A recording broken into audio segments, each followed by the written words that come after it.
Listen, just one more thing. Hello there.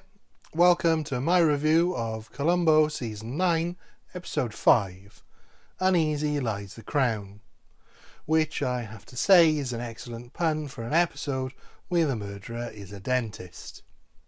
First broadcast on the 28th of April 1990 on ABC, it was directed by veteran TV director Alan J. Levi and written by longtime Columbo writer Stephen Bochco.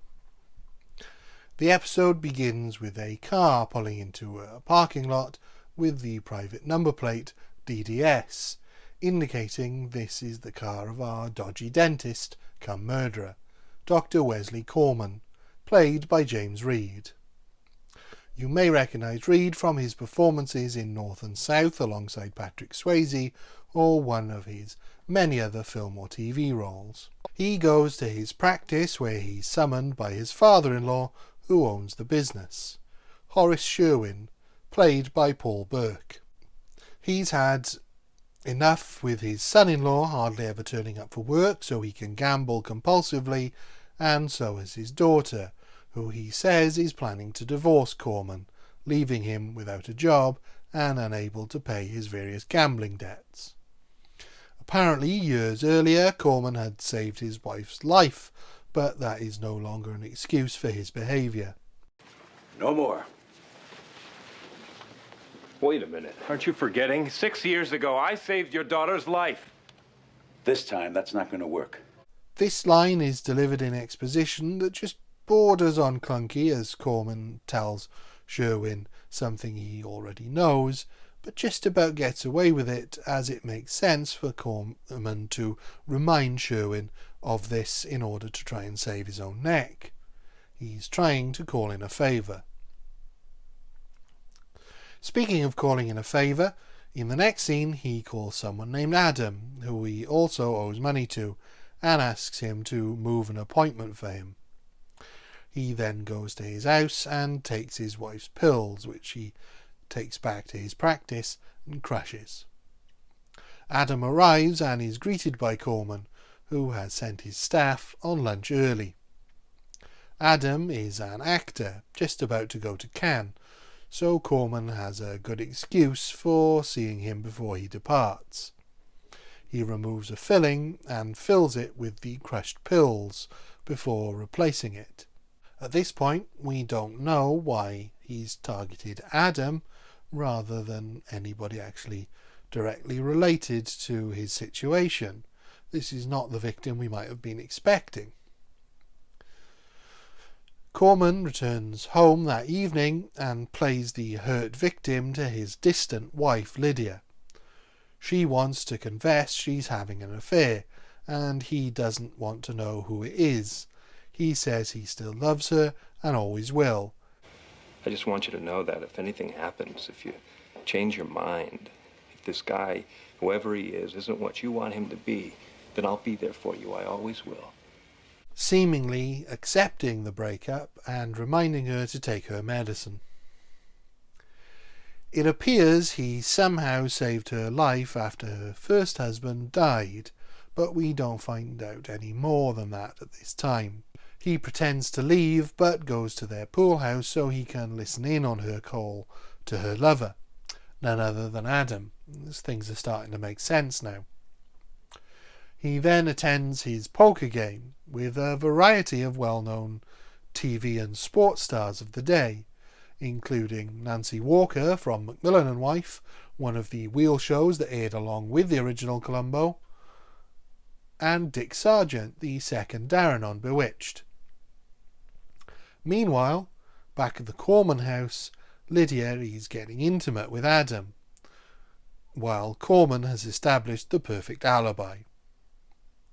The drugs in Adam's tooth finally take effect, and he drops dead. A panicked Lydia calls Corman, and he naturally rushes to her aid, taking his brother-in-law David with him. Lydia is frantic as her first husband died in the same way, which is exactly what Corman wanted. He conspires with David not to call the authorities to spare Lydia, and also drops some of the crushed pills in the margarita Adam was drinking to make it look as if Lydia killed Adam. He and David then take Adam's car, with him in it, and push it off a cliff to make it look as if he died while driving. This is an elaborate but seemingly well thought out plan that gives him everything he wants. At first I wondered why he didn't go through with the divorce if he knew about the affair, as he would have got half of everything and she was the rich one of the pair.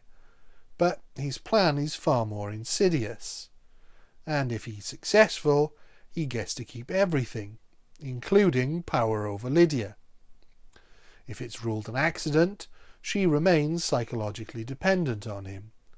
If it's discovered Adam was murdered, she's the one he just implicated, and he can play devoted husband while she rots in jail and he loots her bank account. The only thing he hasn't accounted for is Columbo, who we meet in the next scene, struggling to fix his police lights to his car. He also says he's been a cop for 22 years, which means prescription murder might have been his first case. He gets to the crime scene and Columbo notices a white speck on Adam's lip, and that the car was in neutral when it went over the cliff. But perhaps a bigger clue is that Adam had a box of matches, care of Wesley and Lydia Corman. I'm not a big fan of this clue. It feels like a bit of a cheat. If it was for the dental practice, I might have bought it, but I've never heard of anyone with complimentary matchbooks in their homes. I do understand it's a shortcut to get him to their house, so it's only a minor issue, but still, it just spoils the believability a little. Columbo delivers the bad news to Corman, and he acts shocked. He says Adam wasn't there, but can't be sure because he wasn't there either, giving his unprompted alibi, and no doubt making Columbo at least a little bit suspicious. He asks that Columbo not speak to his wife as she's very fragile, and Columbo says he had no plans to, as it's just routine. He leaves and Corman joins David, Lydia and Horace. Horace now deeply indebted to Corman. I want to express my gratitude, and I'm sorry that I misjudged you. I will always be indebted to you. Exactly as Corman had planned. The coroner reveals to Columbo that Adam was in fact poisoned, and the white spot on his lip was salt, and he had had a drink and sex before he died. Columbo naturally returns to the Cormans, and Wesley answers, refusing to let him see Lydia, unless it's absolutely necessary, which of course he knows it is.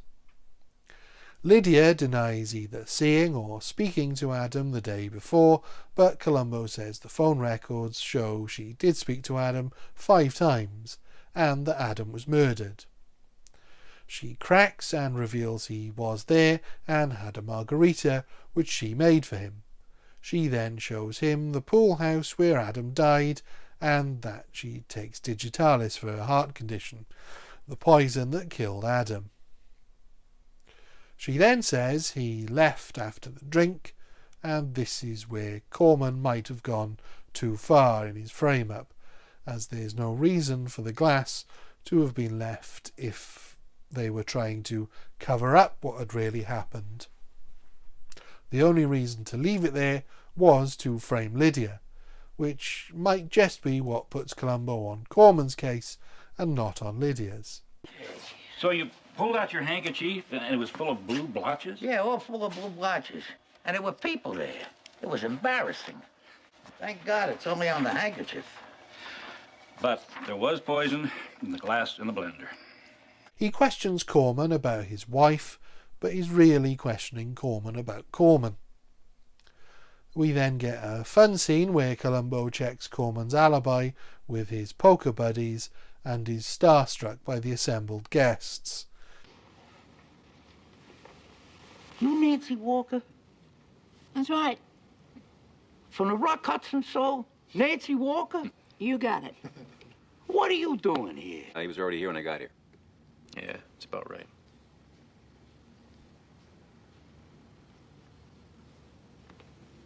I know this gentleman here. Is he somebody, too? They confirm the alibi and mention the phone call about a heart attack and Lydia's mental health issues. Meanwhile, Corman tells Sherwin what Columbo has discovered and what's going to happen when he finds out about Lydia's first husband. Now, what I'm worried about is what happens when he finds out what happened 7 years ago. And he will. It's only a matter of time. Columbo then speaks to Corman, and David and Corman confess to everything they did to move the body. They further implicate Lydia by revealing what happened to her first husband. It seems like this clears him of that death, but this is only his version of the story. Columbo then speaks to Lydia.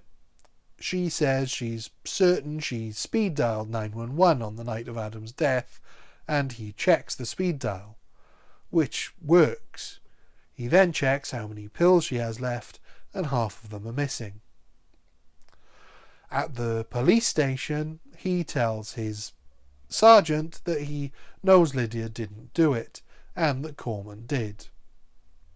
Him revealing what he knows before the climax has become a bit of a regular occurrence in the new series, and I'm not sure that that really works for me. It's enough that we know Columbo is onto him because he's Columbo, and because of Falk's performance. When he goes to question Corman about a few details, Corman says he's on a winning streak, and the look Columbo gives us tells us he knows just as much as saying it out loud does. I'm on a roll. I'll see you later. Columbo meets Corman at a racetrack where Corman is giving him a tip on a horse based on his hot streak. Columbo then asks him why Adam took the matchbook when he didn't need matches as he had a full lighter, and why the car was left in neutral if they were trying to make it look like an accident. It almost looks as if he wanted it to come back to Lydia. He then explains that Lydia is innocent and someone reprogrammed the speed dial to call Corman's poker game instead of 911.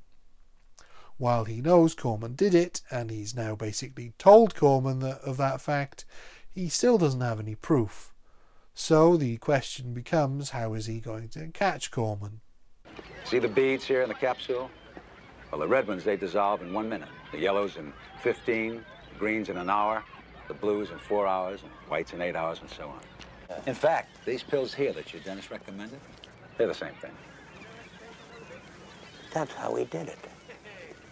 This is where Columbo has an epiphany, where he finds out about the time-release gel used on painkillers. He calls Corman to the police station and tells him he now has proof. Even though all traces of the digitalis will be gone from Adam's system, the porcelain crown Corman put the poison under will have turned blue when exposed to digitalis, and Adam's crown is indeed stained blue. Corman confesses and is led away, but of course digitalis does no such thing to porcelain, and if Corman had been a little better at chemistry, he would know that. Digitalis on porcelain, that won't do a damn thing. You know, the only thing that's going to turn this crown blue is something like common, ordinary laundry bluing. Kind of like that stuff you got there in your shirt.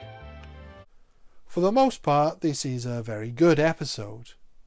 Apparently, Bochco wrote it for the original series, but Falk felt the villain was too bland, so it was never produced. So it would have been interesting to know if Bochco pumped up the overall villainy of Corman. There are a few things I take issue with, such as revealing he knows Corman is the killer far too early. It sort of makes sense that Corman knows he's onto him, but lacks proof for the gotcha to work, but I'm not a huge fan of the gotcha. Tricking someone into confessing is never as satisfying as catching them out, so I think I would have preferred it if he had caught Corman trying to remove the crown. That might have required a few more hoops to jump through to get there, but for me would have been more satisfying. It's still a good episode with a lot of humour that really fits in well with the tone of the episode, and a running gag that becomes crucial to the finale that's well worth looking out for. So for me, despite my reservations, I think this is a 4 out of 5.